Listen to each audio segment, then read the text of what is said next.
going on, guys, and welcome back to another Pokemon Ultra Sun and Moon Wi-Fi battle. Today we have another NU match here against Jay from Twitter, and I'm using a team that's pretty damn fun. It's got some Pokemon that I don't use a whole lot, including like the Druddigon. I got Ambipom that I haven't used in forever. I brought regular Rotom, and overall, pretty interesting team there. But looking at my opponent's squad, I noticed that he does have the Slowbro, Xatu, and Steelix Wallcore, which is going to be super annoying to work around. And it's got some big threats like the Whimsicott and obviously the Sneasel. So it's shaping up to be a pretty good match, so let's go ahead and just jump right into it.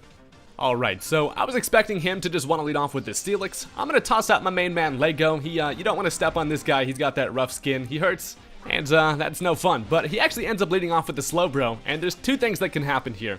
Either he's just going to go right for the Ice Beam, trying to hit Druddigon, or he's going to switch into the Xatu, trying to catch a Magic Bounce on the Stealth Rock. So I decided to just go ahead and switch into Sneasel, who benefits from both of those situations, and he actually ends up going into the Xatu, trying to catch that Magic Bounce. So I'm rolling with some good momentum here. He is going to switch that thing out because he doesn't want to catch a knockoff to the Beak, and he decides to just go right into the Steelix here, as that's pretty nice to get rid of those leftovers. And, he did a little bit of damage there. So I am Choice Band Sneasel. This thing hits like a damn truck. It's got that Ice Shard priority. I do want to save this thing, so I'm going to go ahead and switch out.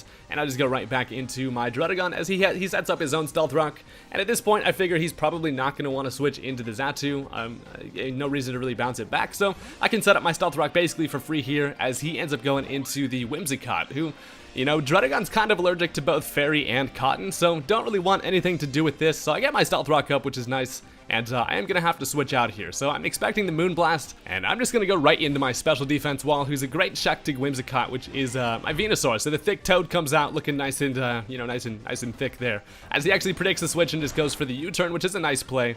And this allows him a couple options on the matchup. He decides to go into the Sneasel, and as I'm looking at my team, I don't really have a whole lot that wants to come in on an Icicle Crash. I'm expecting this thing to be Choice Banded, and honestly, I decided to actually just sack off my Venusaur here. I figure I'll be able to have something to take out the Whimsicott later, so the Icicle Shard is going to go ahead and take out Thick Toad, which didn't get to do anything. I'm sorry about that, buddy, but yeah, this thing does have to go down. The good news about that is, though, I do have a free Revenge Switch here, and this allows me to bring in my Choice Scarf Typhlosion, so this thing can obviously outspeed the Sneasel and take it out with a Flamethrower, so I'm actually going to go ahead and double switch, predicting him to bring in the Slowbro. I'm going to go ahead and switch right into my Rotom. So Game Boy Luke comes out here looking real nice and happy, really hoping that Slowbro comes in, and I do make the prediction correct. So this is perfect. It is going to take a little bit of Stealth Rock damage, and as I'm looking at it, Life Orb Rotom should be able to take this thing out with a Shadow Ball, so I have no reason to go for any fancy predictions. I'm just going to go ahead and throw a nice little ball of shadow at this thing's face, and unfortunately Paul just does not go down that easy. And he does live it with like 10 HP, and this allows him to throw a Scald at me, which luckily isn't able to kill me, but does whittle my Rotom down quite a bit. As there's really no reason for him to switch out here. He decides to just kind of sack off the Slowbro, which is really nice because that's a big wall out of the way. And it's kind of weird seeing Slowbro in NU, honestly, but I guess Paul has lived his glory days. But yeah, that thing goes down. I get hurt by a little bit of Life Orb, and now this allows him to bring back in the Whimsicott, who is going to be able to outspeed me. Look at how slow that thing falls down. I never noticed that. But yeah, so I actually just decided to stay in here. I don't want to make any switches. There's nothing that I can really come into on a Moonblast, so I decided to just kind of let Rotom bite the dust there, unfortunately. But this does allow me to go into my Ambipom, who is an expert at slapping bitches around. So I'm just going to go for the Fake Out, kind of just hoping the Steelix doesn't come out here, as he actually ends up switching into the Xatu, which is perfect because I am actually running Knockoff. So after the Stealth Rock damage and then the Fake Out, it's looking like Knockoff should be able to take this thing out. Ambipom is honestly a really fun mon to use. He gets hurt by a little bit of Rocky Helmet, though. That is not going to stop him. He got some thick skin, as I am able to finish that thing off with a knockoff.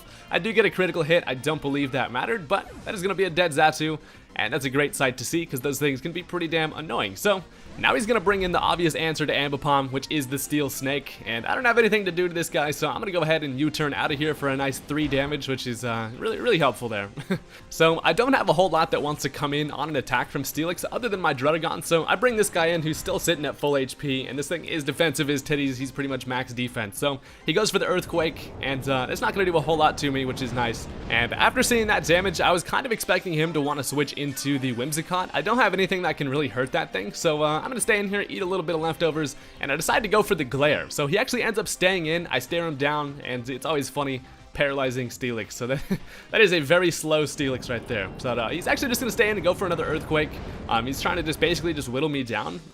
As I'm looking at the matchup, I do kind of need Druddigon for the rest of this game here, because he does have the Hitmonlee in the back of the team. So I'm actually just going to stay in and go for some Earthquakes and really just kind of hope that I get lucky with some paralysis. Hopefully I'm not going to be able to take too much damage and then be able to still have enough to be able to kind of handle that Hitmonlee, but he breaks through the paralysis there. He hits me with another Earthquake, and it's not looking likely that Druddigon's going to be able to stay around for that Hitmonlee. So I got to kind of try to find a way around that thing. I'm really just hoping that it's not going to be fake out on Burden Boosted. But I go for another Earthquake here. It's looking like a 2-hit KO. Really hoping I get the para on this turn. But unfortunately, I do not. And that Glare was kind of just turned out to be a waste of a turn. But I really expected him to go into the Whimsicott. Unfortunately, though, Druddigon sitting here at like 20 HP, not looking too hot and not really too useful for the rest of this match here. So I'm just going to stay in, just go for another Earthquake. Man, this battlefield is all sorts of just chewed up. The amount of Earthquakes that this thing has just taken. Like, what material are they building this shit out of?